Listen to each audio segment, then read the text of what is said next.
नमस्कारम मित्रों। मित्रों, आस्था बड़ी है हमारा जीवन। तो निश्चित ही अभी जो वर्तमान का परिदृश्य है ना, इसको देखकर तो ऐसा लगता है कि हमारे लिए आस्था ही सर्वोपरि है। हमारे लिए हमारे जीवन का कोई मूल्य नहीं है, कोई उद्देश्य नहीं है। क्योंकि आप देखिए, अभी वर्तमान में प्रयागराज में महाकुंभ चल रहा है। कहते हैं कि 144 साल के बाद महाकुंभ आया है। तो निश्चित ही वे महाकुंभ में जाने के लिए जिस तरीके से लोगों का जन सैलाब उमड़ रहा है, लोगों के अंदर होड़ लगी है महाकुंभ में जाने के लिए, और जो आस्था है ना, वो चरम स्तर पर है। तो मित्रों, क्या है कि देखिए, धर्म और आस्था अपनी जगह है, लेकिन जीवन को भी हमें गंभीरता से लेना पड़ेगा। जीवन भी अपनी जगह है। क्योंकि आप देखिए, महाकुंभ में भगदड़ मची, कितने लोग मर गए वहाँ पे, रोजाना कितनी घटनाएं हो रही, कितने लोग मर रहे हैं। अभी दिल्ली रेलवे स्टेशन पर आपने देखा होगा कि भगदड़ मची, कितने लोग मर गए। ये लोग भी महाकुंभ में जा रहे थे। रोजाना रोड एक्सीडेंट में जो लोग महाकुंभ में जा रहे हैं, उनकी कितनी मौत हो रही है, हम समाचार पत्रों के माध्यम से सुन रहे हैं। तो मित्रों, निश्चित ही आप देखिए, धर्म और आस्था अपनी जगह है, लेकिन हमें जीवन को भी गंभीरता से लेना पड़ेगा। आप देखिए कि जो घंटों जाम लगते हैं, उसमें कौन फंसता है? आम आदमी। घंटों दर्शन के लिए लाइन में लगना पड़ता है, उसमें कौन फंसता है? आम आदमी। आपने किसी नेता या सेलिब्रिटी को जाम में फंसते हुए देखा है? कभी दर्शन के लिए लंबी लाइनों में लगे हुए देखा है? नहीं, क्योंकि इनके लिए वीआईपी व्यवस्था होती है। आप देखिए कि इतने लोग मर गए। इनमें आपने किसी नेता या सेलिब्रिटी को मरते हुए देखा? और मरना तो छोड़िए, आपने किसी नेता या सेलिब्रिटी को मरते घायल होते हुए भी देखा हो तो आप मुझे बताइए, उसका एक ही फोटो या वीडियो बताइए मेरे को। ऐसा नहीं है, क्योंकि वहाँ पर कौन मर रहे हैं? सिर्फ आम आदमी। क्योंकि आम आदमी जो है ना, ये मरने के लिए ही पैदा होता है। और मित्रों देखो, आपका जीवन है, ये इसको आपको अपने तरीके से ही जीना है। क्योंकि क्या है, देखो, सरकार को आपके जीवन से कोई मतलब नहीं। सरकार के लिए महज आप सिर्फ एक आंकड़े हैं। और मैं तो कहता हूँ कि सरकार क्या करे इसमें, हम खुद के लिए ही महज एक आंकड़े से कम नहीं है। अगर हमको हमारे जीवन का कुछ मूल्य समझ में आता, कुछ उद्देश्य समझ में आता, तो हम इन भीड़ भाड़ वाले एरियो से हम अपने आप को खुद ही दूर कर लेते हैं। तो मित्रों, क्या है कि आप देखिए, ये जो नेता लोग रहते हैं ना, इनके लिए इतना वीआईपी ट्रीटमेंट रहता है कि ये लोग जाते हैं, सपरिवार दर्शन करते हैं, सोशल मीडिया पर अपनी फोटो डालते हैं, आपने भी देखी होगी, और वापस आ जाते हैं। तो मैं तो कहता हूँ कि महाकुंभ इन्हीं लोगों के लिए, महाकुंभ आम आदमियों के लिए है ही नहीं।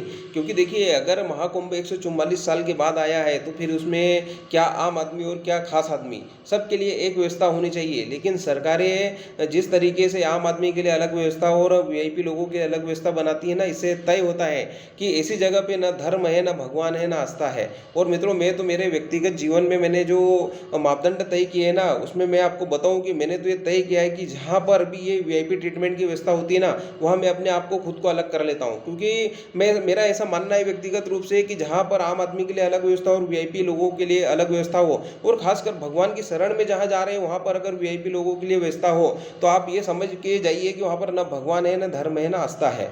तो मित्रों, निश्चित ही जीवन हमारा है, हमें तय करना पड़ेगा कि हमें इसे किस तरीके से जीना है। तो धर्म और आस्था अपनी जगह है, लेकिन हमें इसे जीवन को भी गंभीरता से लेना पड़ेगा। क्योंकि हमारे ऊपर बहुत सारी जवाबदारियां, जिम्मेदारियां रहती है, हमें उनको भी देखना पड़ेगा बखूबी तरीके से। तो ये आप तय करें कि आपके लिए धर्म या आस्था ज़्यादा जरूरी है, या अपना जीवन ज़्यादा जरूरी है, अपनी जवाबदारियाँ, जिम्मेदारियाँ ज़्यादा जरूरी है। दूसरा मित्रों, एक बहुत ही गंभीर बात मैं आपके सामने रखता हूँ कि देखिए, जितने लोग भी महाकुंभ में जा रहे हैं ना, इसमें क्या कोई भ्रष्ट नहीं है?